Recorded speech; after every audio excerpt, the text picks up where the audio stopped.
नाजिया शागिर तंजीम निशात जमात लवारी शरीफ मरकज़ निशात तरफ़ां पहिरीं मरकज़ी काउंसिल बराए तंजीमी साल 2021-22 जो इजलास मरकज़ी सदर मोहम्मद सलीम साहिल जूणेजो जी सदारत हेठि NW ऑफिस हैदराबाद में थी गुज़रियो, जंहिंजी कार्रवाई मरकज़ी जनरल सेक्रेटरी सुहेल अमन जूणेजो हलाई। काउंसिल में सभिनी तंजीमी ज़िलनि बदीन, हैदराबाद, कराची, सांगड़, शहीद बेनज़ीराबाद, नौशेरो फिरोज़, कंबर, लाड़काणू ऐं दादू, जॾहिं त सभिनी तंजीमी ज़ैली इदारनि Nishat students welfare and training committee, Nishat education improvement programme, Nishat publication ऐं सरपरस्त कमेटी निशात नोनिहालविंग सां गॾोगॾु मरकज़ निशात पंहिंजूं सालियाना प्लानिंग्स प्रोजेक्ट जी मदद सां पावर पॉइंट स्लाइड्स जी सूरत में पेश कयूं, जिन ते तफ़सीली जाइज़ो पिणु वरितो वियो। जंहिं बाद मरकज़ तरफ़ां सभिनी ज़िलनि ऐं ज़ैली इदारनि खे मुख़्तलिफ़ असाइनमेंट्स ॾिनियूं वयूं। काउंसिल में मरकज़ी सदर Mohammad Saleem Sahil Junejo Nishat students welfare and training committee लाइ तरबियती पॉलिसी जो ऐलान कयो ऐं उन जो किताबचो काउंसिल अॻियां पधिरो कयो।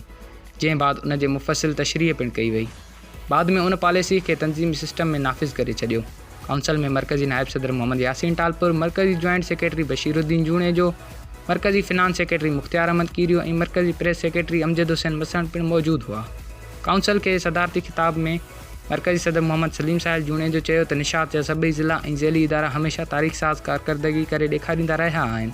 हिन साल जी प्लानिंग्स मां बि असां पुरुमीद आहियूं त हू भरपूर जोश व जज़्बे सां तंज़ीमी मिशन जे हासिलात जारी रखंदा ऐं वधि खां वधि कारकर्दगी जो मुज़ाहिरो कंदा।